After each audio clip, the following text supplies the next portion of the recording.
ungu ayikho engenzeke kuwe wena makuyintando kaNkulunkulu namhlanje sombonga ngithi nje insali nje ayenze lokho kuyintando kaNkulunkulu ngisho ngaba abanye abasibona isidingo sokuthi sombongelane angithi uyazi na ukuba bekuthe ngizosukumisa ishosha ngabe nontaba kayikhonjo bafikile ngoba abantu bayayithanda inhlanzi abantu bayayithanda izinkwa kodwa mase kumele sizothi siyabonga noma kunjalo siyenze bazalwane intando kaNkulunkulu yathina sidecide ukuthi soyenza lento efuna uNkulunkulu yena oyibizelele inkonzo wathi ake sobonga kule nyanga besamukela imana kule nyanga beshaya izandla sibonga ama testimonies bazalwane bekunjani sizothi siyabonga and yonke into ehlelo uNkulunkulu abantu baye ba noma ngithi uSathane uyayazama ukumelana nayo you see lento yokubonga uNkulunkulu bazalwane noma kukhona inkonzo okumele abantu bakhiphe angazi ini imentality enjani makuthiwa kuzobonga uNkulunkulu you know most people think makuzobonga uNkulunkulu kuzokhishwa imali uNkulunkulu uyabongwa ngesikhathi uNkulunkulu uyabongwa ngomlomo makuzobonga uNkulunkulu sukuzothi I sacrifice my being to say thank you. Praise the Lord bazalwane. And abantu bane mentality imlungisi yokuthi uNkulunkulu ubongwa ngoDisemba. Angazi yaqhamuka nobani leyo nto. Yokuthi nje njalo maku December ke sohlangana sithi sizobonga uNkulunkulu. Yonke futhi indawo aye Kingdom Life. Hayi eThekwini kuphela yonke indawo. Abantu bacabanga ukuthi uNkulunkulu ubongwa ngoDisemba. Hallelujah. Hallelujah. Simbonga ngezikhathi zonke. Hallelujah. Izwi laNkulunkulu liyasifundisa ukuthi uKristu Jesu eqeda ukuphilisa amadoda awu10 amangaka bazalwane. Mangaka amadoda bazalwane. Kuthi wathi asephilile amadoda awu10. And I want to think bazalwane ngoba I like to use my wild imaginations. Ukuthi uJesu wayazi Sithemba ngithi uJesu wazi konke uNkulunkulu wazi konke uJesu wayazi ukuthi labantu laba once bayithola lento abayifunayo abezukubuya wayesebasindisa uhalf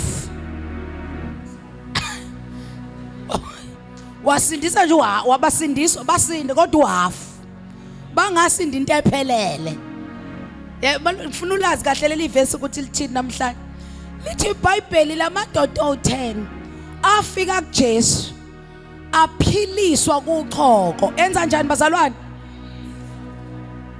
ngokukaJesu ayesinda uhalf ngokwawo ayesinda okuphelele kodwa ngokukaJesu ayesinda uhalf ngoba wawaphilisa kuxhoko kusho ukuthi ngamanye amazwi ivirus esemzimbeni yanqamuka nayizwa bazalwane leyo nto bese kuthiwa lamadoda ahamba ngisazokusho nje sizokwenzani bazalwane just in case nifonele nabangani bakhona ngaxoxelana kahle kwathiwa lamadoda athe sehamba yathenyisa endleleni iyabonja hayi man le virus ngempela inqamukile nakho ngingasabi nalutho angazi yayisihamba ama meters amangaki and the Bible says le ndoda yajika izokwenzani emadodeni awu10 kwabuya indoda engaki tshela lo sotshani njalo makuzobongwa asiphelelanga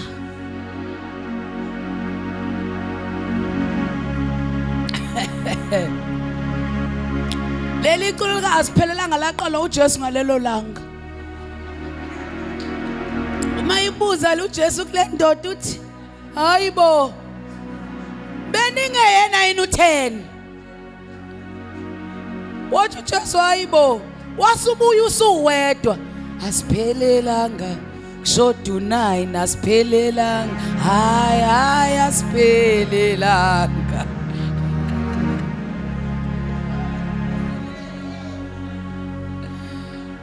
shoto 9.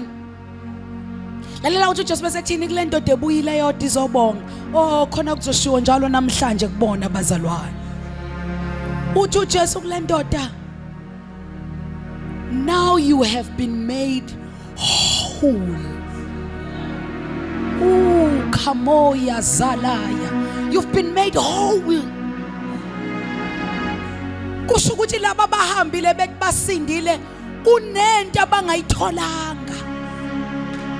Bacabanga ukuthi baphelele kanti abaphelelanga. There is wholeness that is found when you come to say thank you. Now, laba baqwaninga lesi sifo, because I want you to imagine this. Uthiwa isifo soqhoko le virus mawunayo yayihlephula ikhala liwe phansi indle zonke icubu zomangithi zonke icubu I mean zonke icubu zomzimba zaziwa phansi. Ngicabanga nje ungasena yilokhu njana isiwe phansi. Ungasena imino enhlekani bazalwane. Ungasena indlebe. Ungasena likhala. Ungasena wamehlo kuwe phansi. So nkathi uJesu ethi they are healed, uthi bona bahambe sebephilile ngithi boba u10. So bahamba bayasinda, ivirus ayikusho ukuthi ayisezoqhubeka idle yenze njani? Isezokuphinda isezonjani? Ngeke sawenza umonakala emzimbeni. Yes, ivirus ngeke isabanqamula. Kusho ukuthi osale ngenayo ingalo ngeke leyo dikhona ngeke isaphela neyizobazalwana leyonto. Kusho ukuthi ivirus stops nawo yonke idamage eyenzayo iyanqamuka iyayiphela ne. Kodwa lento eyawayo ayisabuya. Le mayibuya lalela mayibuya le ndoda yodwa ibuya phindila iyazi lento ukuthi mangibuya khonto ezongena izele nje ukuzokwenzani. Phela masizobonga sisa ngenhliziyo nje ezothi ngiyabonga. Sengekho enye into esifuna ukuyithola. Sizoke sothi nje ngiyabonga. Ngiyabonga. Baba ngiyabonga. Yabuya nje le ndoda izothi Jesu ngiyabonga. Kuthiwa ngesikhathi ibonga, Christ the Messiah said, Kamoshala yamaya, you've been made whole. Lalela uthi kwenzakalani? Simultaneously uJesu ekhipha lawo mazwi. Indlebe yayiqathakile yavela. Ikhala laluwile lakuvela. Nanoma yini eyayiwile yahluma futhi. Tshelo sedothana izohluma inwele. Lizohluma ikhala. Angazi yini lekumele ihlume kodwa iyahluma manje. Because you have come to say thank you, Lord. You have come to say thank you, Lord. Okunezinto ezihlumayo ungabekiwe izandla. Kunezinto ezihlumayo. Nami ngizwe kuthiwa i-iron yami iphelile kodwa ngezi yahluma manje. Kunezinto ezihlumayo. Because you have come to say thank you, Lord. That is why Jesus was saying you've been made whole. Ungahamba ungayiqedanga i-process. There is a process of wholeness. Etholakala ngokuthi baba ngiyabonga. Khona nongafuna umlomo athi baba ngiyabonga. Baba ngiyabonga. Angasubongani. Angasubongani. Baba ngiyabonga. Baba ngiyabonga. Khula yamasaya kaya. Kola ya mashadaya. Retekemeya baba siyabonga. In Jesus' name we've prayed. Sit down bazalwane. Hallelujah.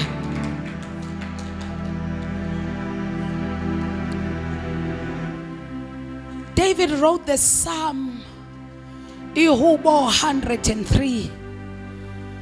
And when David wrote, those who study the Bible, they're trying to figure out the background. Why did he write the Psalm? And it is not clear why he wrote Psalm 103. But what we can establish, when he wrote this Psalm, uDavide, he explained some things, or he started to thank God for some things. Nikhona bazalwane.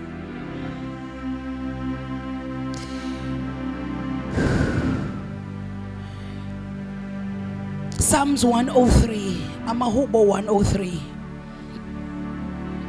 Koramaya Kadaya, and all that is within me, bless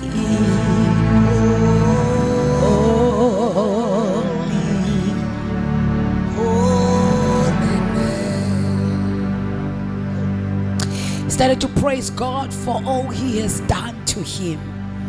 He speak of God's personal blessings. You know, kunama blessings bazalwane that are personal. Kube khona ma blessings that you have been blessed so that you can be a channel of blessing. Nikhona ma kingdom citizen. Bakhona bazobonga uNkulunkulu nami. Kunama blessings esithi are personal blessings. Bese kuba khona ma blessings whereby God bless you so that you can be a channel of blessing. Okay? Let me break this down. The blessings that makes you to be a channel of blessings are blessings like your job,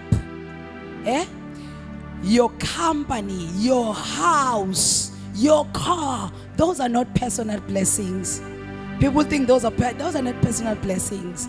Those are blessings that God entrusts you with so that you can be a channel of blessing. Let me make an example. When God gives you a car, Nombuso, it's not your car, but it's the car for the kingdom. When God gives you a job, it's not your job, but it's for the benefit of the kingdom. Okay, let me break that one down. I want to show you ukuthi lento ecabanga ukuthi uNkulunkulu ngibusisile mina bazalwane ngomsebenzi akabusisile wena ngomsebenzi. You have been made a channel of blessings through the job you have received. It's not a personal blessing. It's a blessing for the benefit of the kingdom. There is a personal blessing. Ngenzela uthandi ngoba uyathanda ukubhala. Ubhala incwadi enzoyithenga njalo ngenyanga. Living ithini? Kingdom living ithini? Ithini lencwadi? Shono sine. Gama layo yini? Kingdom living on earth. Kingdom living on earth. Gama lencwadi. Njalo ngenyanga nizoyithola yona Rhapsody yala ekhaya. Omandle bebethi banibhalela ngonyaka, bathi manje benibhalela ngonyaka niyanqena ukufunda. So banibhalela ngenyanga manje. Bay break it down. So yonke into engiyifundisayo bayibhala bayifake kule ncwadi. Sithi incwadi yokuqala enizoyithola izobethi imana. Ngithi ngisho kahle? Yeah, mana. Yeah, nifunde ngemana. Khona uzoyikhumbuza. Now God, there are two types of blessing. There is a personal blessing and there is a blessing that is for the benefit of the kingdom. So I was still saying, bazalwane, I'm making you an example. Ukuthi yipi le blessing esithi is for the benefit of the kingdom, and I'm making an example with your job because 90% of us here, we are employed. Amen. Your job is not a personal blessing. It's a blessing for the benefit of the kingdom. Why mase uholile kumsebenza akubusise ngawo bese ethi buyisa ini okweshuma athi akona kwakho. Lalela ukuthi uthini? Uthi ngenisani okweshumi neminikelo. Usisithembu lazi kahle leli verse kuphi? Endlini yengcebo ukuze kube nokudla endlini yami. Angithi ngilisho kahle sisithembu uwona olithanda leli verse. Ngenisana kweshumi neminikelo malaki mfundisi fana busukulo njengomuntu kaNkuluNkulu ongumfundisi la kuleli sonto. Ngenisana kweshumi neminikelo ukuze ngilifunde kahle bazalwane ningalimmisquote. Libalekile lento engiyikhulumayo because this is how you will identify isibusiso. Bese singena la kwiHubo 103 ukuthi la uNkulunkulu akabongelwa izibusiso ezingama benefit of the kingdom. uDavid umbongela izibusiso ezingama personal blessings. In most cases, we focus on thanking God. We focus on testifying ngama blessings that are for the benefit, the blessing be. But how many of us are like David, who will thank God, testify, and bless him for the personal blessings? But let us establish, yes, uthi ngenisana kweshumi neminikelo ukuze kube ukudla endlini yami. Funda ke mfundisi. Ngenisani konke okweshumi endlini yengcebo ukuba kube ngukudla endlini yami. Ningivivinye. Wait, gcina lapho nje. Ukuba kube ukudla endlini yami. Now listen to me bazalwane. God has blessed you with your own job. Kodwa uthi kwimali yakho yalo msebenzi othe wena uyiblessing yami. Ngafakaza ngawa ngithi bazalwane kwi promotion yami ngithi bazalwane kwi business la uthi uNkulunkulu lapha ngithatha okweshumi ngingenze endlini yakhe and lalela uthini ukuthi so that it can be food in my house, so that my kingdom can benefit. So you get a job for 8 to 5, you wake up at 6. It's a blessing not for you, but it's for you to be a channel of blessing to his kingdom, because he's expecting food in his house.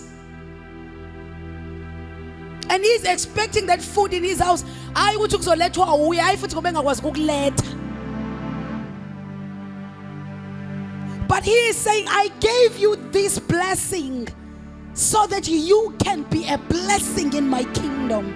Let me make another example, bazalwane. When God gives you a car, it's not your car. That is not a personal blessing. It's for the kingdom. That is why anyone who uses their car for the kingdom, they can stay with their car uninsured and it will never be an accident. Because if your car is for the kingdom, there is a greatest insurance that is covering your car. Because the insurance asezulwini ithi uma singalahlekelwa ile monto embusweni, wena yakho yenze kahle wayifaka kwa auto dial direct ngoba vela kuyona yombuso eyakho. Yingakho ukwazi ukungena kuyo ushiya abazalwane bemile ungababuzanga badinga transport na. Because your car is not for the kingdom, it's your car.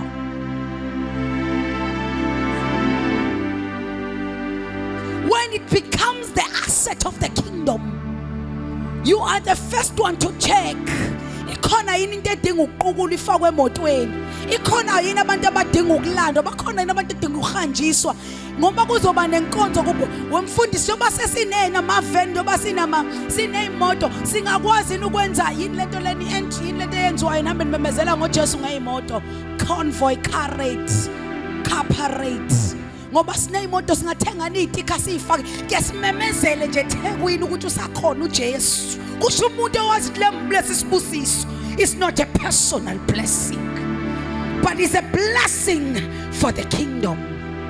Kodwa umuntu owazi ukuthi eyakhe uhamba yoyiwasha kubafana ayinukise kamnandi bese ngafuna lutho eduze kwemoto yakhe. Kodwa mhla kwabe yombuso ikigibeza osimende bezokhanda isonto, noma ngabe iRange, noma ngabe yaka Rover, noma ngabe iMercedes, mhla kwayombuso haleluya maya khala ayikho into othi ayingeni lento la emotweni yami uyanqamuka. Mhla wazi ukuthi yonke into obusiswa ngayo uNkulunkulu akuyona eyakho yombuso uyami ongumnini uyaphela.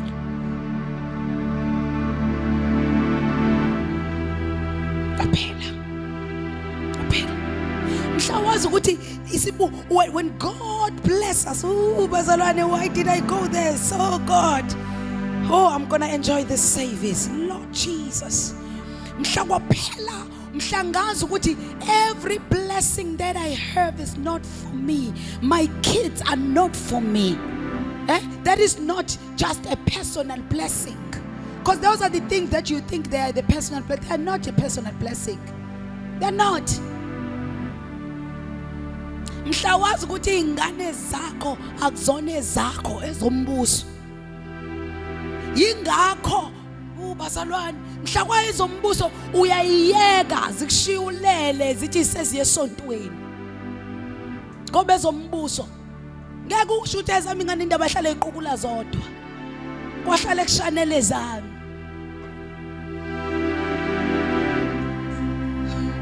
Wethe uyamkhumbula uHana eyonikela ngo Samuel eThempeli. Ukuyonikela ngo Samuel eThempeli akusho lokho esikwenza uma ngisuke ngibusisa izingane zeni lokhu ngiyayibeka ngiyisukumise ngiphinde ngikunike. Kusho ukuthi yasala khona. Wanqamula iumbilical cord. Umfazi okade engazali. Wayishiya khona. Yingakho phela mhla imenyezo uNkulunkulu yayikuphi? Yayihleli noba engahleli noElkhana yayihleli noEli. Uyise kwakuElkhana kodwa umpriest umuntu kaNkulunkulu kwakuEli. Funda iBhayibheli. Mhla imenyezo uNkulunkulu yaya kubani? kuEli ngoba yayihleli noba noEli. Kusho ukuthi uHana wanqamula iumbilical cord ngalelo langa eyishiye eThempelini. Wathi le akusiyona eyami noElkhana. Shakataya. God, this was not a personal blessing. Ngesikhathi naye sayifuna ingane sacabanga ukuthi personal blessing akayitholanga. Until wazi ukuthi I am blessed to be a channel of blessing. When God gives me a son, God is expecting a prophet. So whatever God bless us, kule nyanga yemana kunabantu abanezinto abangayitholanga because your prayers were wrong. Bless me, Lord. You were supposed to say, bless your kingdom through me. You were not supposed to say, bless me, Lord. You are not supposed to pray like that. Change that prayer. Change that prayer. Change that prayer. You don't need your promotion for you. Bless your kingdom through me. Give me the HOD position for the kingdom. For the kingdom. So that when you get it, you will remember it's not for me. It's for the kingdom. Into yombuso. Wonke umbuso uyadeploya. Kuramashataya. Wonke umbuso unama deployees. Wonke umbuso unama ambassadors. Wonke umbuso unama soldier. When you go to US embassy la eSouth Africa uzofika iambassador yase USA kodwa ihleze eSouth Africa. Number 2, the ambassador yase USA, oh, this is not a personal blessing. Ooh. Bless the kingdom through me. Enable the kingdom through me. The ambassador yase USA umise embassy ayisebenzisi yona irandi noma iaffectwa irandi la South Africa because yona isebenzisa amadola and uma ngabe irandi lehlile idola kusho ukuthi liaffected kusho ukuthi ngisho ngathiwa thina sibaphuwa yena uthe South Africa ngoba uhlele embassy futhi uyiambassador ipoverty yase South Africa im-affect ngoba la qhamuka khona abekho phuwa nedola limele. Number 3 is security. Umjaha amapholoba noma bejaha amaphoyisa ase South Africa ukhonto wrong abeyenzile kukhonani ini bazana shona ukuphula umthetho eSouth Africa. Amaphoyisa ase South Africa kumele ambophe ngoba uphula umthetho wakuphi umeke wagijima waseyongena kuthango lwase embassy elise South Africa khora mashataya khula yahaya wathi wangena nje ngaphakathi amaphoyisa wabuka kanjani awasavumelekile ukumbopha ngisho ngathi khona bese limbambile lisala nendwangu ngoba yena ngeke lisambopha useprotectwe, usese-USA, akaseke South Africa, kodwa use-South Africa ngoba usengene embassy. There are blessings that are protected. Angizwa bazalwane. Uyazi ukuthi yini eyenza umsebenzi wakho ungawuluzi? Ingoba kuwona wakho. Noma ungenza into wrong emsebenzini, uma washa kuwona, ngisho mina umuntu owazi ukuthi akuwona wakhe. Ngisho mina umuntu owazi ukuthi lo msebenzi akuwona wami. Ngideployiwe umbuso. Yingakho njalo ngenyanga ngikhokha i-tax yalowo mbuso. Lowo muntu uthi ngishe wrong ejahwa amaphoyisa. But uvela xasha nje embassy. Umthandazo wakhe uthi, Father, they want to fire me from the job of the kingdom. Not from my job. It's not mine. It's for the kingdom. This thing is greater than me. It's the kingdom. Bese kuvele khishwa onke ama-clause a-protect i-ambassador. Bese ukhala mashatakaya. Because you've made it not to be yours, but for the kingdom.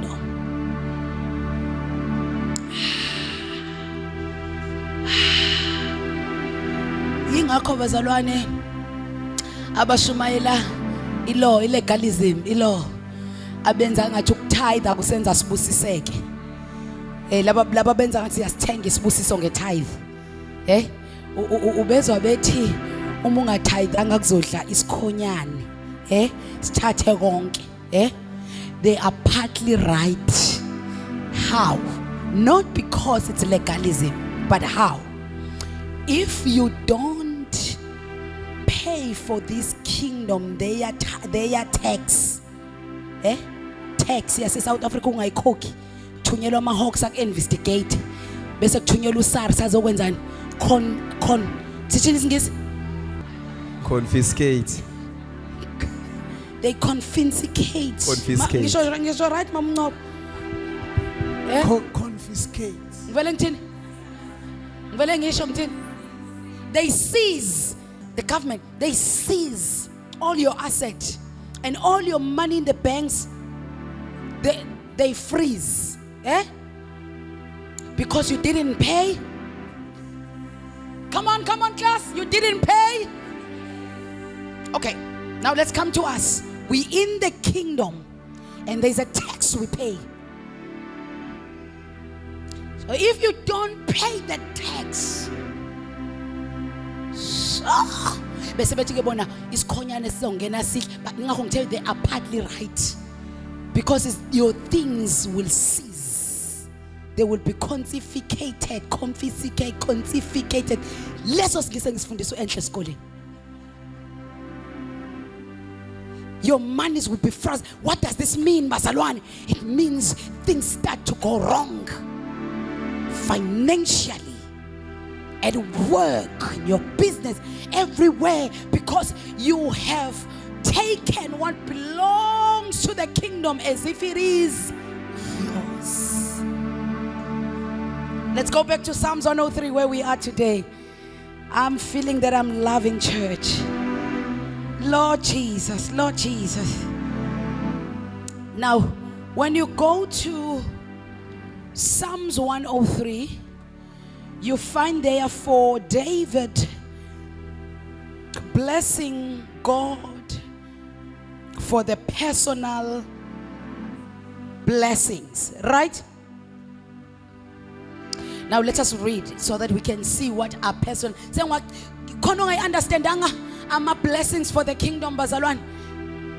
You are blessed so that you can be a channel of. Look at your neighbor and say, you have this, you have that, so that you can be a blessing to others. Niyazo bazalwane, uNkulunkulu ekunika umsebenzi wendlovu akashaya ihlabekisa kwabanye.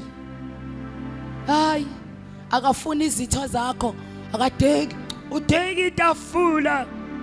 Bayeke bakuhleke, bayeke basondele. abazalwane enkonzweni bahleke ngelinye ilanga mtaka baba ningayishumayela lezo zinto Pastor Ted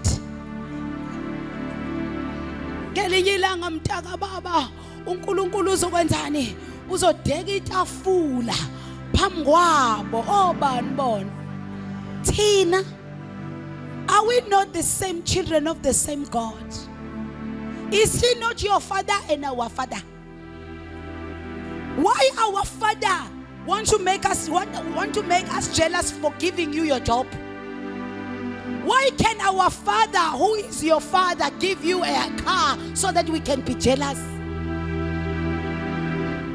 He is your father and he is our father.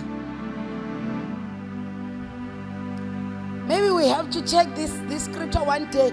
Uthi David wayisho ukuthini manje udeka itafula ebusweni bami phambi kwezitha zami. We will have to check it because otherwise bazalwane you will come and testify, not testifying for his glory but bragging to izitha zakho.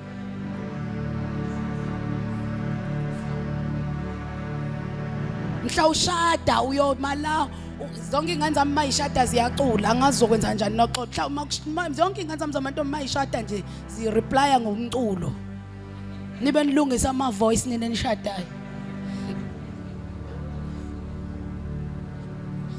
Uyabona mawune mentality then yokuthi lo mshado ngutholela ukuthi uNkulunkulu ushaya ihlabekisa womala ubhede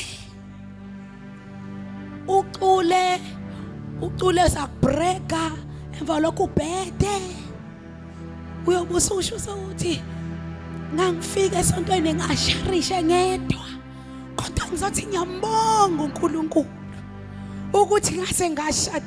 Hayibo sekuyithini izitha zakho njalo sekudekwela itafula njalo phambi kwethu siyizitha and we brothers and sisters in the same father.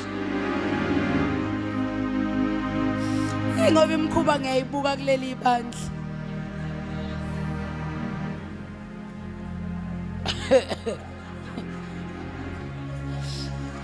Oh hayi la ibandleni sorry ngiyaxolisa leadership. Hayi kuleli bandla. Sorry baselwa. Ayikho kulelo bandla into enjalo. But baselwa I was still saying if you don't know that those things even your marriage is for you to be it's not a personal blessing. I'll show you what are personal blessings. Even if you get married, it's not a personal blessing. It's for the kingdom. Praise the Lord. It's for the benefit of the kingdom. How mfundisi? So that the institution that was established and created by God can stand. And everyone can see that our God is not a failure. Oh, hallelujah. Hallelujah. That is why when people get married, we are excited. We celebrate. When people divorce, we cry. Because we know that when when we celebrate marriages, we are giving glory to the one who created the institution. My God. And we are saying he is not a failure. Praise the Lord, bazalwane. That is why in this house every marriage must stand. Must stand, test of time must stand for the kingdom, because you are not married for yourself, you are married for the kingdom. It's a blessing for the kingdom. You are a blessing to others. Your marriage is a testimony that God did not fail. Hallelujah. Amen. You rather not enter, you rather jike ngasemnyango unongena uphume.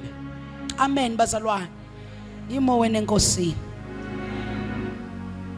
Because that is not a personal blessing. These blessings eswanika uNkulunkulu, mangithi he wants you, mangithi tell your neighbor that he wants you to be a channel of blessing. It means mama mungwe yonke into uNkulunkulu akunika yona ngesikhathi usa excited uyamukela, kufanele umbuze uNkulunkulu yini ofuna ngiyenze embusweni ngalento ngipha yona. Sure. When you get a promotion, ask God, ikhona into ofuna ngiyenze in your kingdom ngalento yini baba? Because once wayenza kwayeyakho yaba ngawe, yaba self-centered, kuzomela iprotect yoba wena. And ukuze iphumelele kumele kusebenze bani kanzima? Wena. Musa kubuya uzokhala la mase imoto ihijackiwe. Thina sikutshela ngokuthi ake sabekwa ibhamu emakhanda sahijackwa. Siqeda ukuthandaza uphuma esizilweni sokudla 7 days uphoqokile. Phuma entabeni uthi uyama egate lemuzi womuntu uqhamuka umuntu ongamazi akubeka isibhamu athi letha ukhiyo eMercedes. Mercedes ingena tracker. Ingena insurance. Ingena alarm. Ayithatha athi mayiqeda uyithatha emva kwendlu. Uthi uNkulunkulu, this is for your kingdom. Kuza ukuhlekwa wena ngoba lo umbuso wakho. After 30 minutes ufona amaphoyisa athumelela isithombe athi akuyona imoto yakho sithola isticker besibhala ukuthi excuse me, I'm a kingdom citizen in 30 minutes. Because it's for the kingdom. If it's not for the kingdom, mele kusebenze wena kanti. Uyabona izathu ungalala ungaphumula usebenza kanzima kanje ingoba nawe uyazi lento onaya kuyona yombuso eyakho. Ngathi ngintshele nje bazalwane mahala. Athi ngintshele mahala. Ngifuna ukuqhubeka nje no Psalms 103 but athi ngintshele lento mahala bazalwane. Uyazi ukuthi emva kwalenyanga nje khona abantu abazosebenza kanzima emsebenzini wabo. Bazosebenza kanzima. After this month, bazosebenza kanzima. Bazosebenza kanzima. Yazi wenza basebenzeni ngesikhathi bekumele basacrifice to prove to God that this is not mine, it's for the kingdom. They couldn't mvuyisi. Because they couldn't do that. Akusona isesabiso bazalwane. Is a reality yento ezokwenzeka. Because you actually told God that they it's mine. It's mine. It's not for the kingdom. It's mine. Mina ngenze njani? It's mine. And now look. uNkulunkulu akafani akabungi njengami nombuso ne. uNkulunkulu waziqiniso. Waziqinisela kuphi? Esenhlizweni elikunembeza. Hallelujah. Ngikho lapho bazalwane bengidlula nje. Ozwayo ukuthi umfundisi upheke kwakhe ngicela phenduke. Kusho ukuthi ngempela ngipheke kwakhe. Vele nje ngibizelwe yena ngithi. Ya, ozwayo ngathi umfundisi ubesesho mina la ngisho wena impela ngoba ngibizelwe wena. Glory to Jesus. So umuntu ofanele ngimnika impendulo wena vele. So phenduka ke usanalo ithuba. Sangalithuba lokwenza kahle kusasa. Sina Sunday service kusasa. Sengenza kahle. Hallelujah. Let's go to the personal blessings. Now I think we have established the blessings that God gives you for his kingdom. Now these are personal blessings. Utige udavide, praise the Lord my soul. All my inmost being, praise his holy name. That is verse number 1. Verse number 2, utige, praise the Lord my soul, and forget not all his benefits. Okay? So abalake lama benefits angama personal blessings. Somebody say a personal blessing is a benefit. Can you say that again? A personal blessing is a benefit. Now, if you check ikamelithi benefit, it means it's something that you didn't qualify for, or you didn't work for, rather. It's something you didn't work for. But you were just given. Ngirayitha ngithi HR ama benefits emsebenzini yilezi zinto ongayifukuzeli kodwa uyayiphiwa. Zi cherry on top ngolimi lwengane. Okay. Uthi ke lezi zinto zingama benefit, lezi zinto engama personal blessings. Uthi number 1, he forgives all your sins. This is a personal blessing that God forgives. It's a cherry on top. He forgives all my sins. I don't work hard for him to forgive my sins. I didn't do anything to deserve to be forgiven sins. God so loved the world that he gave his only begotten son. Somebody's here. And whoever just believe, you don't work, you just whoever just believe. I chose you to myself. Praise be to God. So this is a benefit. He forgives all my sins. My sins that I did, my sins that I'm doing, my sins that I will do. And ngizokwenza sure ngoba angikho kwi program la ngisenkonzweni nesikhathi sokufundisa ngizokwenza sure ukuthi ngifuna ngizwe. Yeah, mawukhuluma u program khuluma 5 minutes la ngisenkonzweni la singaphuma nango 4 ikinkingi. Kufanele silizwe izwi. When Jesus died for your sins, you were not born. Were you there? You were not born. He died for the sins ongakazenzi. Oh, uzothi uyazalwa bese uyenza njani? Uyazela. Kusho ukuthi he already saw them before you did them. And he was crucified for those sins. Are you following me? Are you following me? He was crucified for the sins. Also to figure nje ubuzenze emhlabeni. No uzobuzenza next day. No he died for all those sins and they were forgiven. If this is the condition of this forgiveness, if you accept the finished work, if you accept that indeed he died. So this is how you accept. You believe in your heart and you confess with your mouth that Jesus Christ is the Son of God. He died and resurrected. Are you following me, bazalwane? Ngesikhathi usho leso sivumo esithi sivumo sokholo babunqobo zonke izono zakho zathethelelwa. Na ngifuna ukuyichaza kahle ke le. Ngesikhathi ithethe these are personal blessings bazalwane. Oh sizothi baba siyabonga. Ngesikhathi ithethelelo lezi zono iBhayibheli lithi umuntu ekuKristu is not a reformed person. You know what does it mean to be reformed? It means it was formed and it lost shape. It was formed to be like this, ne? Then someone waipaqaza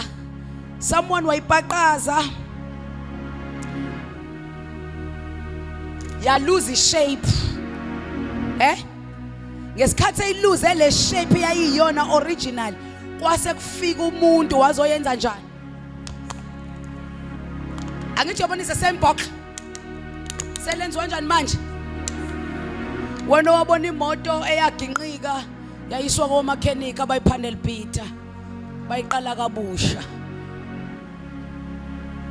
But leyo moto uthi mawuhamba ibanga elide uvele ngelilanga enjinini ukuthi yaginqika. Yayenza njani? Yaginqika. Buka ke, this is reformed. But the Bible says when a man has been pokoked and picked, and this man decide to surrender to Christ. If a man is in Christ, it means you are in the hands of the Savior. The Bible says this man is not reformed, but he is a new creature. Okay, ngiyazi khona ongangizwanga. Nansi le yampahla ebinezona. Ebipoqozwe izona. Yafika ezandleni kaKristu wangayireforma. Wenza isidalwa. akasipanel beat. Ipanel beat uJesu. uJesu ipanel beat.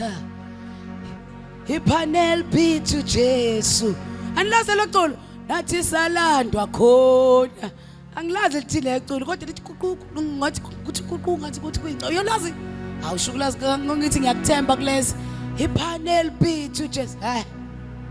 He doesn't panel beat. He makes a new creature. Yazi isho ukuthini lento? Isho ukuthi hayi ukuthi izono zakho zikhona kwi diary somewhere. Isho ukuthi ezulwini abasezulwini mabekubuka babuka umuntu ongakaze. No, you have to understand me. Hayi babuka umuntu owayonile waxolelwa. Babuka umuntu ojustified. Angithi wayichaza le nto lawyer ukuthi ukuba justified kusho ukuthi awuzange wenze. Uthiwa unjani lo osuke kade enzile waseyaxolelwa enkantolo o acquitted. Aba ezulwini ababona umuntu acquitted, babona umuntu o justified. Yingakho iBhayibheli lithi we have been justified by Christ. We are not acquitted. Asikaze sone thina. Asiyazi lento okhuluma ngayo. Yingakho singaqhubeki nokona ngoba into esingayazi ukona. Ngizoyenza kanjani into engakaze ngiyenze. Yingakho uyasithusa. Uyasithusa thina mawona. Ekubeni ungakaze wona. Sibuza ukuthi uyifunde phi lento. Ngoba awusithusa ukuthi lalela ngizweni futhi ngizosibo ngesikhathi ufika emhlabeni wafika emvelweni yani yesono. Yingakho wakwazi ukwenzani ukona ngoba ikukona kwakuyi second nature yakho. Wazalwa ngesono wafika emvelweni yesono. Yingakho wona. Kodwa masuke wazalwa kabusha awusazalwa ngesonweni. Poison usaselapha.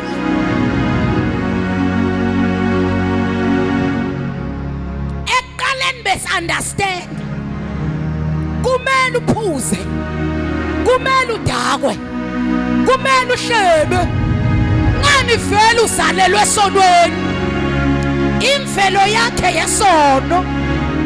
Nayo yonke imikhuba yenza ifanele uyenze. Kodwa siyaxakeka masuke wazalwa kabusha.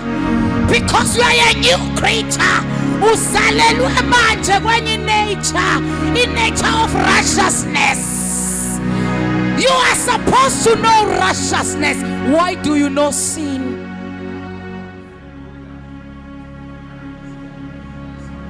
Mfethu.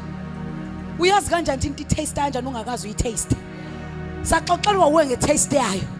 Angithi imvelo osuzalelwe kuwe nokulunga kaNkulunkulu is the righteousness of God. Phosa sakuvika kuba shutha uzalwa. Shutha ukazi uzalwe. Awushutha ukazi uzalwe. Ngoba ke wazalelwe kulungeni. Yingakho uyichaza kahle lento uJesu. Ngoba uJesu uthi ukuzalwa. Uthi ukuzalwa kabusha. Lalela ligama ukuzalwa kabusha. Kusho ukuthi ngeke ngazalwa okokuqala. Ngazalelwe emvelweni yesono. Kodwa mhla kuthiwa ngiyamukela uJesu, ngisuke ngenzani bantu abami? Usuke wenzani lwazi? Usuke uzalwa wenza kanjani enhle? Usuke uzalwa kabusha. Yekani ingane fanele nizwe lento manje. Ngaze nazi imvelo yesono. Fanele uzalwe ngesikhathi uzalwa kabusha. Uintroduce emhlabeni wokulunga. Ngesikhathi nje uzalwa kabusha, you are born into righteousness. That is why we say you don't sin anymore. You don't know what is sin.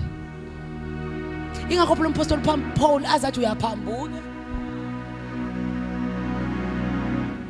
Because a person who is born in righteousness, uma simfica ebambugwayi sithi musukuphambuka bese siyasivumela umpostoli Paul akasemrebuke ngoba wenzani asenzeni example bantakwethu khona nizolizwa kahle ivangeli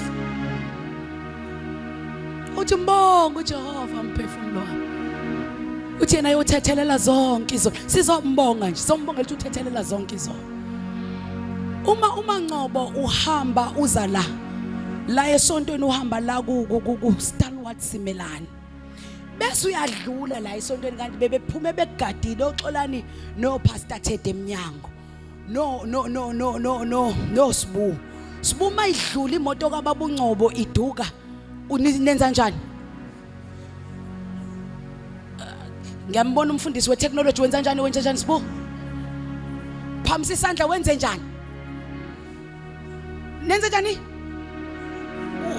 njani usemotweni nomuntu uyadrive uvula umusic nenza njani niyamemeza come on bazalwane use your common sense you shout Ngcobo you shout Ngcobo bese yaqalaza uthi uyaduka uyaphambuka silana kathi simemeza bonke abantu abadlula bayenza njani bayasizwa sishayina amahuthi siyamemeza wonke umuntu uyasizwa ukuthi nakho simemeza siyamshauta ngiyabonga Sibusiso siyamshauta ngoba unjani lo mzalwane kaluma shatakaya. It would be a problem ukuba yikholwa elithi mina ngingashawudwa siyabuyisa ngoba unjani uyaphambuka sikushawuda ngoba siyakuzonda ingoba uyaphambuka Ngcobo uya kude mawushona lena and le ndlela oyihamba izokhosta khalo mashata reteke bosata siyayazi thina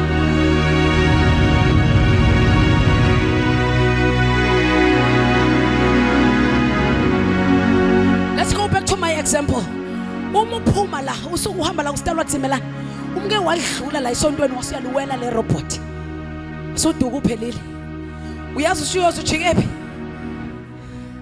usiyozujike ngase ICC ngo left ozoqala phansi ukushonze phakathi edrobheni and lo mgoqo ongase ICC ujona manje traffic ujona nokuba namaphoyisa mhlambe nemoto yakayithelile Jesus my God uzofika uthole nane fine lapho Jesus you will pay my God khona nane traffic izokwenzani izokwenzani awutshela sethethani mangikukhwaza ngisuke ngenzela ungadelay mangikushawuta ngenzela ungadelay ubani ozodilaya yimi noma uwe wena but ukhwazwa yimi ngoba ngiyakuthanda man uzodilaya uyofika sontweni sesiphuma uvinjwa itraffic engase ICC Jesus my God futhi nakona mawuke wawudlula lo mgaqo ojika ngaka left ngase ICC izwa ngathi asijwayele ukuhamba ngayo masiya M4 wophaphama masudlulile ngase Stalwart usuyongena kumgwaqo okusa ngase Moses Mabhida uphapha muya M4 and isizathu mina ngikukhwaza njengoba udlula la ingoba mina ngihamba ngalomgwaqo mangiya kwami so lo mgwaqo ngiyawazi uzokudelaya kangakanani ngiyazi mawuza kule nkonzo uke wojoyina lo mgwaqo wawela yingakho ngikumemeza ngoba unjani uphambukile wonke umzalwane usizwa simshauta masimbone enze ezinye izinto esingazazi ingoba sifuna uphambuke mntaka baba siyayazi le ndlela izokudileya siyayazi le ndlela izokubhadarisa sheshe ujike faka i-reverse gear ubuye kuJehova phefumulo wami nothethelela zonke izono zakho zathethelelwa But I tell you, consequences of delaying yourselves, you will deal with them, and they are very harsh. They are very harsh. Look at your neighbor and say, neighbor, njoba sikushayela makhwela, azenza amajaji asezulwini, azenza oDeputy Jesus. Siyakusiza, senzela ungadelay, senzela usheshe ufike la uyakhona. Mbonga uJehova mphefumulo wami. He forgive all my sins. Number 2, this is another personal blessing. Angithi uyabona ukuthi ingakho kuyi personal blessing. Angithi bazalwane, ngithe lento isiza bani le ukuthathelelo mina ngithi. Okay, that is why it's a personal blessing. He heals all your diseases. He does what? All your diseases. It's a personal blessing. That healing there is a personal blessing. Oh God. And David, when he says, bless the Lord, O my soul, and all that is within me, he wants to offer up his sacrifice of loving praise to God, who has done so much for him, because the forgiveness of sins is so much. That alone is so much. That alone is so much. A privilege of being reborn, born anew into righteousness. My God, that deserves a sacrifice of praise, of shouting and say thank you, Lord, of running up and down like you're crazy and say Baba ngiyabonga. When I think about what you have done for me, Baba ngiyabonga, angidingi imoto entsha kodwa lento yenza hayibo Baba ngiyabonga. Awakafika umuzi oyimention, but when I think about the forgiveness of my sins, Baba ngiyabonga. Ngiyabonga ukuthi wangenza ngazalwa manje ngembewu engabuniyo. Isona ngisasazi. Ngeke ngisatholakala koneni. Oh Baba ngiyabonga ngenzeni. Mashashi bese yacuthi wawubonani kimi Nkosi ukuba ungithande njalo. Bese mashashi yekubukhu lubenjabulo eyiuzwa ayumo yawami. Esathi Nkosi Jesu ngiya kuthanda, Nkosi Jesu ngiya kuthanda, lwandisenja aluthando lwakho. Athi wawubonani kimi Nkosi ukubonga. This forgiveness of sins nje, it deserves a sacrifice of praise. Is there anyone who agree with me this morning that he forgave my sins, deserve my sacrifice of praise? Wawubonani kimi Nkosi waze wangithanda Jesu, wangithanda Jesu, wangithanda Jesu. Yeah. So because Hebrews 13 through Jesus, therefore, let us continually offer to God a sacrifice of praise, the fruit of lips that openly profess his name. Let me tell you, there is no thanksgiving to God. Hallelujah, bazalwane. Hallelujah is the highest praise.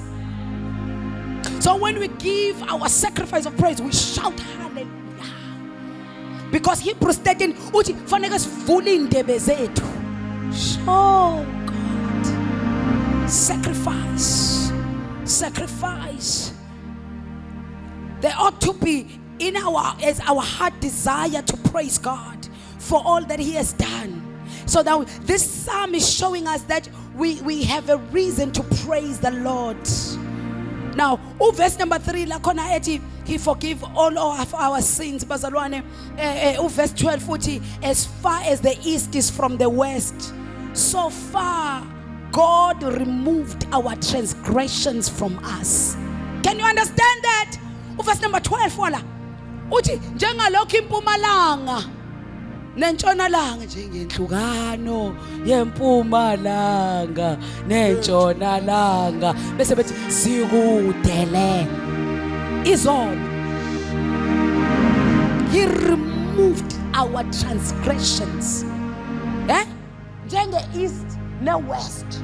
So now when we praise God, we praise him for removing all our transgressions, for forgiving. Leli gama ethi forgives implies a conscious action. Who goes on forgiving? God goes on forgiving. You remember when I said before you were born Christ was crucified? So when you started to sin, and then when you accepted Christ, God had to forgive. It's a continuous thing. He continues to forgive. Amen, bazalwane. But if we walk in the light as he is the light, we have a fellowship with one another, and the blood of Jesus his son purifies us from all sins. That is 1 John chapter number 1 verse number 7. Now sengikhulumile about the forgiveness of sin. Let's make go to verse number 4. Verse number 4 usinikeza benefit yani benefit ye freedom. Who redeems your life from the pit and crowns you with love and compassion. Read mfundisi. Okhulula ukuphila kwakho ekubhujisweni. Yeah. He redeems us from the everlasting destruction. This is a personal blessing. Oh bazalwane.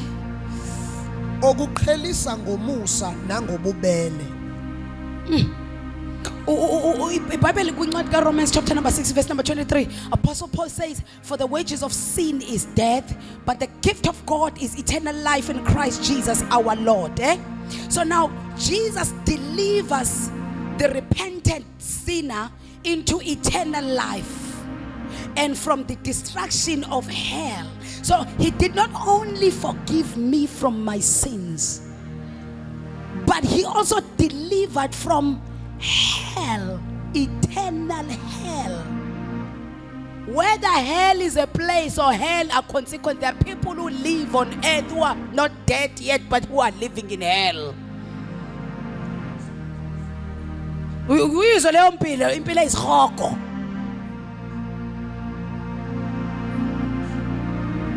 Uzuthi yabona le mpilo engiphila injani? Isihogo.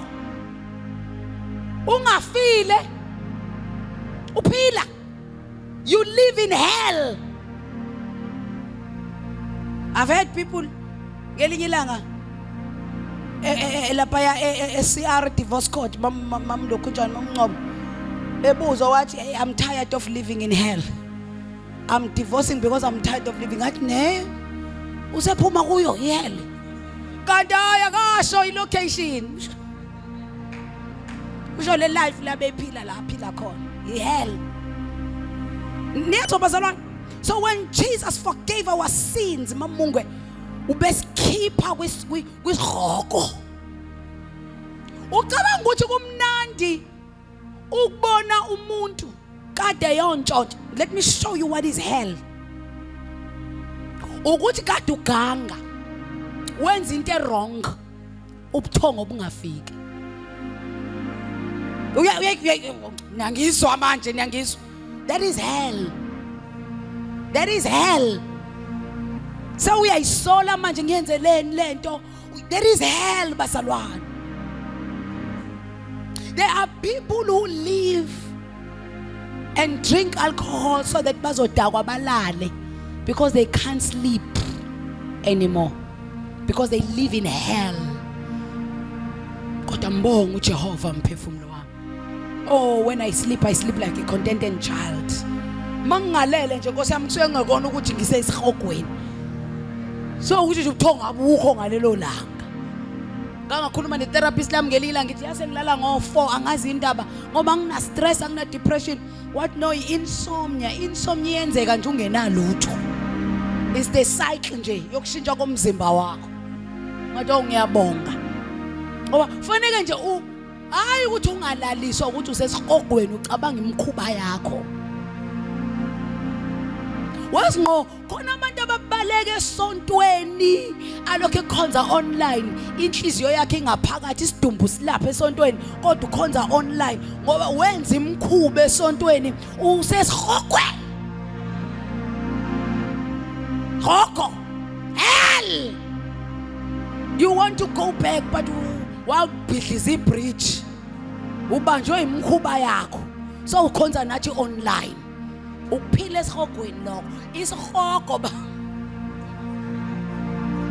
ayibonga imfana haleluya kulendlu sesizohamba siye ekhaya salelo imizuzu embalwa okwaze kwamnandi enkonzweni wabazalwane kuyisihogo ukuphila impilo yokunxanela into ethile efisa umoya wakho kodwa ungakwazi ukuyenza. That is life of hell. That is why poverty inkunza sesihogweni. Ipoverty inkunza sesihogweni ipoverty. Amalahla sesihogweni ipoverty. Fanele ipoverty uyinyanye ngoba iwealth ayikho emalini kwi-account isengqondweni yakho. Fanele kuqala unyanye ipoverty. Mawunyanye ipoverty uyazi ipoverty inkunza sesihogweni ngoba if you are a poor person ngisho ekhaya kulalelwa oyisidako omdala ohamba amadlozi ngoba uyena onemali wena ungamali.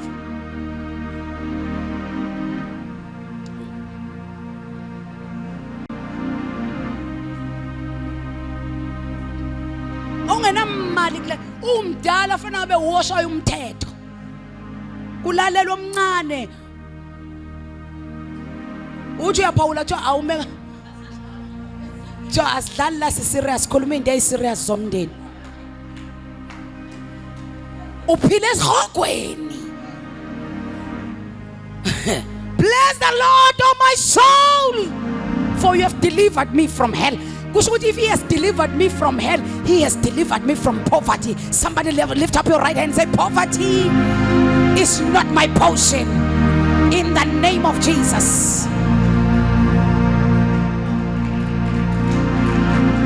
Uthi uyaphawula ekhaya uthi uyangena ufika umhlangano uthi njoba sasikhulumileke njoba sasikhulumile kulomhlangano besigcina ukuba nawo yathina ama-update ubuze wena wawunini ba wawunini futhi awuvuhlonipha uma ungabe uphuwa kusengeyona inhlonipho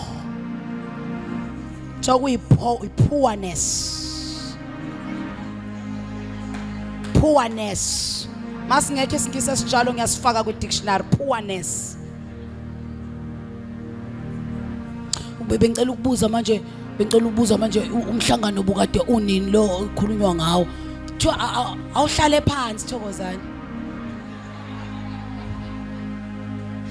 and wena omdala ufana ubuthatha inqo mthwa hlala phansi sakhulunywa into eyiserious la qhamuka ingane yakini etebhisa ibhlue elibeke la efase idukula ekhanda ithi kuse manje timer zithini timer ayisheshe umhlangano timer now cash time inemali inempendulo uthi njalo iBhayibheli imali impendulo yakho konke yingakho when he delivers us from hell God must give us. It is he who gives us power to make wealth. Praise the Lord. Hallelujah. Oh, somebody's gonna be made whole today. Hallelujah. Somebody's gonna get whole. When you are poor, poverty inkunza zohogo because ikwenza uphile impilo yasesihogweni. Ufise unqanele ukwenza into ungakwazi ukuyenza uvinjwe ukuthi anginamali. Abanye leyo poverty uyazi ukuthi bayenza bayithola kanjani Thembi bathi sebenikwe umsebenzi wombuso bengawakhokha ama-tax asembusweni kathi bengawakhokha ama-tax asembusweni ba-enablisha lo wambuso wobumnyama wesihogo we-poverty ukuthi uqhubeke babambe ngoba phela lo mbuso esikhishwe kuwo awufuni isiphume. Akazi ubona uNsathane akafuna uphume. uSathane akafuni wena uphume. Uthi usuphumile avela uSathane akushadize ne uvela uthi uyashada ushada isiphosiso. Shade nembosho. shada isiphosiso, shada into engekho, shada isiphosiso. Banjwe umbuso uthi uyalwa uyabringana uphume ushiye Sathane athi angizokukuyeka acinga izingane zakho la zingakhona. Khona intshumayelo esingayishumayeli njengoba ziyintshumayelo sesishumayela experience. Cinga izingane zakho la zingakhona uSathane azokubamba ngaso. Uyapura ukutshela. Ngoba lo mbuso awufuni siphume kuwo. Ingakho masifika kulo mbuso kaNkulunkulu silwa ngenkani, sihlala ngenkani, sizasobonga kumnyama. We want to be made whole, Lord. Ngabanathi lo mbuso ufuna siphume kuwo. Ulwe samke uthi uyaphuma ku poverty, vele uhlangana nendoda ephuwe nomoya we poverty, inemali kodwa inomoya we poverty. Lokhu alala nayo imali yaphela. Ngakho singena kwi deliverance ngoba sibalekela lo mbuso ongafuni siphume kuwo. Siyalwa. Siboleka abantu imali sithi sinika abantu sibanika usizo kanti bona bayokwenza imkhuba bayosivala. Siyalwa, siyaphrotshela, siyaphuma lo mbuso kaNkulunkulu uyasiprotecta. Uma amaphoyisa esijaha akunombuso obumnyama singene embassy. Sithi baba siyabonga, we are protected. Siwabuke kanje amademoni sithi sesiphakathi kwi-embassy. Njenamhlanje nje sizothi baba siyabonga sizoqasha kwi-embassy ngoba kunamademoni abesijaha sifunayo asilinde emzini yethu, asilinde ey'nganeni zethu, asilinde kubayeni bethu, asilinde emakhosikazi ethu, asilinde emsebenzini yethu. Sizoprotectwa yi-embassy. Ngiyambonga uJehova mphefumulo wami. He delivers me from hell. Oh, kunabantu abaphila esihogweni bangafisi. Kunabantu bazalwane ababona esebenza overtime emsebenzini nize nibuze boss wawuthanda kangaka umsebenzi ubalekela isihoge endlini kwakhe.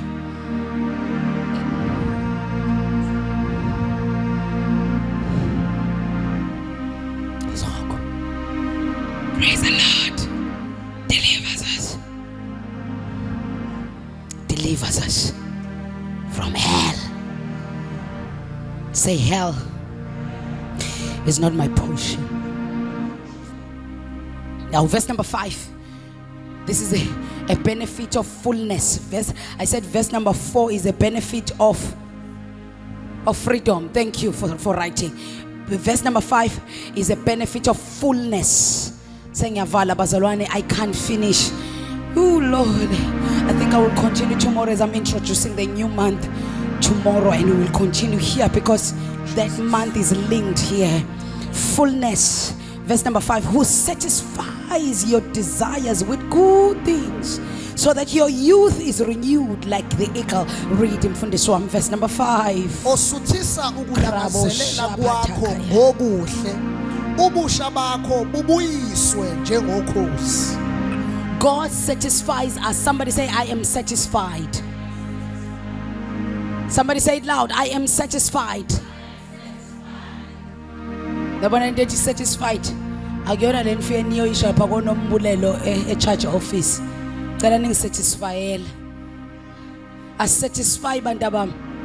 We certify because we are satisfied. Sisingisi? Alipho isaling certifyela. Ling satisfyela. Limemezela, "Wemphoma, awusatisfy la." So he satisfies us. Psalm 107 uthi uyofunda ekhaya uthi, for he satisfies the thirsty and fills the hungry with good things. Abomile nabalambile uyenelisa uyabonelisa ubonelisa ngezinto ezinhle, good things. The best that the world can deliver is only temporary pleasure, but God gives everlasting life. What are these good things? It's everlasting life. Somebody say everlasting life. Somebody say peace and blessing. What satisfied us, Imana. What satisfies us is not the cause. Believe you me, ask your child or ask umzalwane la on an iPhone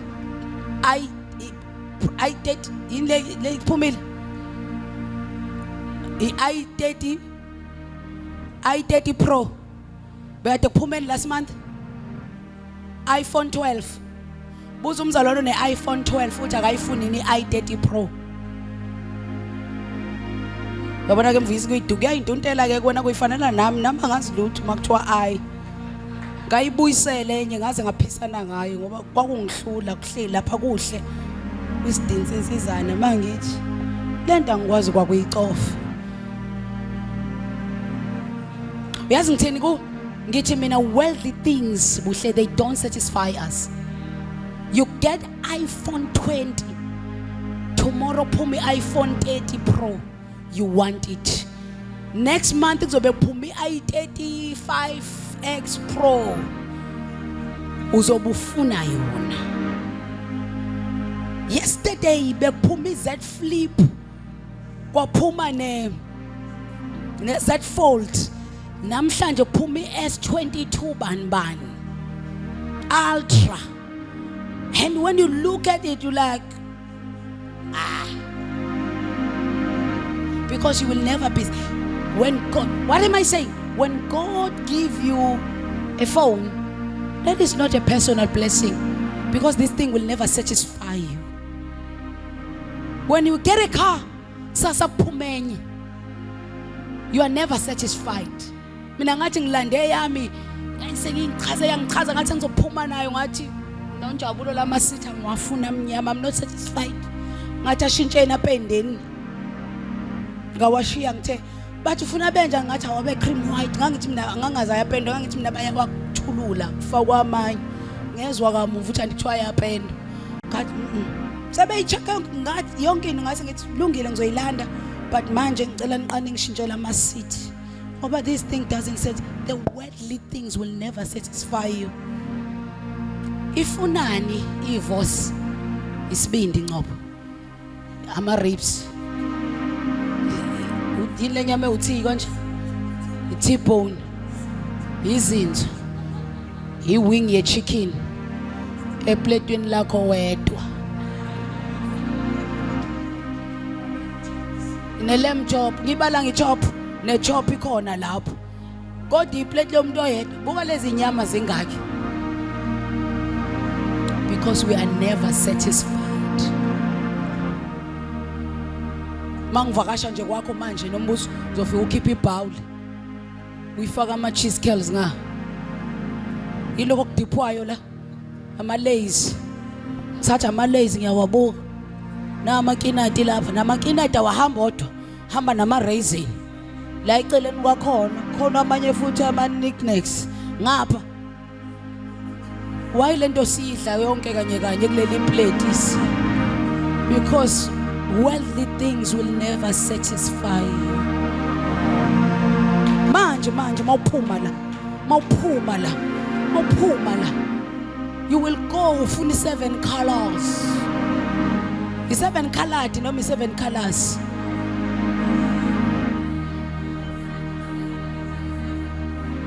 Seven. Oh, again u7. Several.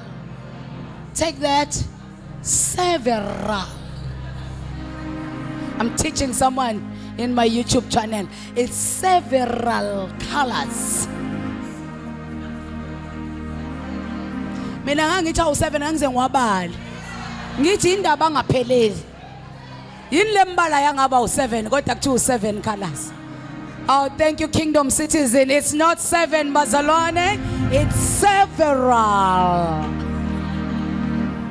Wait. Why izozudla ukudla okunama several colors? Why ungadli nje uphuthu olunokhara no butternut kuphela? Why uzozufuna labo several? Because worldly things cannot satisfy. But look at this. Look at this. When you have peace, you don't want several peace. When he gives you peace, this peace makes you sleep. This peace makes you to be okay in the midst of turmoil. This peace makes you to smile when you are going through the worst. This peace makes you to be a blessing to others when you yourself don't have answers for yourself. Ooh, he satisfies me with peace. Bless the Lord, oh my soul, for he satisfies me with peace. Oh, he satisfies me with everlasting life. Bless the Lord, oh my soul, for he satisfies me. Koramama Shabadaya Mosataya Ukayamaya Kadaya. This is a blessing. He satisfied me with good things. Oh, the everlasting peace is the good thing. Oh, the everlasting life is a good thing. Oh, the blessing is a good thing. I don't need money, I need a blessing. I don't need a house, I need a blessing. I don't need a mansion, I need a blessing. For if I have a blessing, I have all that I want. If I have a blessing, I can buy a mansion. If I have a blessing, I can buy the fleet of cars. Oh, bless the Lord, oh my soul, for he satisfies me. Is anyone who is satisfied this morning? Come on, bless the Lord with me. Come on, bless the Lord with me. Is there anyone satisfied? Come on, bless the Lord, bless the Lord, bless the Lord, bless the Lord, bless the Lord, bless the Lord. Oh, kama shaba baba baba baba ya kadaya. Koroya mashete kebo shatakaya. Remo satakaya moya kaya. Come on, Zion, bless the Lord. There is satisfaction in him. There is satisfaction in him. Oh, Holy Spirit, let me tell you, Bazalwane, when you are satisfied with peace, you don't have a void inside you. You may not know your parents. You may not have your parents, but you won't have a void because you are satisfied. You may not have all ontanga yako asanda banako, but you will have satisfaction because you have peace. He takes away, he quenches all thirst with good things. Konkuncano konkukoma awube kusaqedwa iHeineken, awube kusaqedwa iJohnny Walker, kodwa kuqedwa the good things he gives you. And what are those good things? He gives me peace. Peace inqamula uncano. Peace inqamula ispace ngaphakathi. Woo! Kamoshabadaya. You don't need all things that you are saying you need. You just need good thing from him, which is peace. Lift up your hands. Lift up your hands.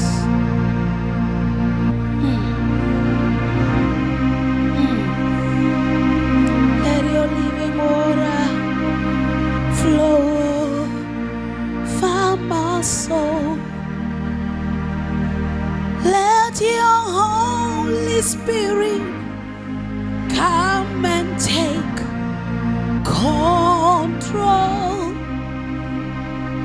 Every situation that has troubled my mind, all my cares and burdens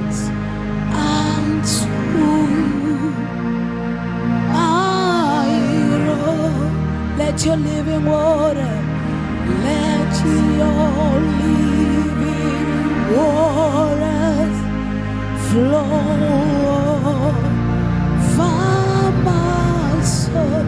Let your Holy Spirit, let your Holy Spirit come and take control. Every situation, every situation that has troubled my mind, all my cares and burdens, all my cares and burdens unto you, Jesus. All my cares and burdens, all my cares and burdens unto Karamosh. All my cares and burdens, woo! Lord, unto woo! All my cares and burdens, all my Kalamoshadai, Kurayamasataya, I roll.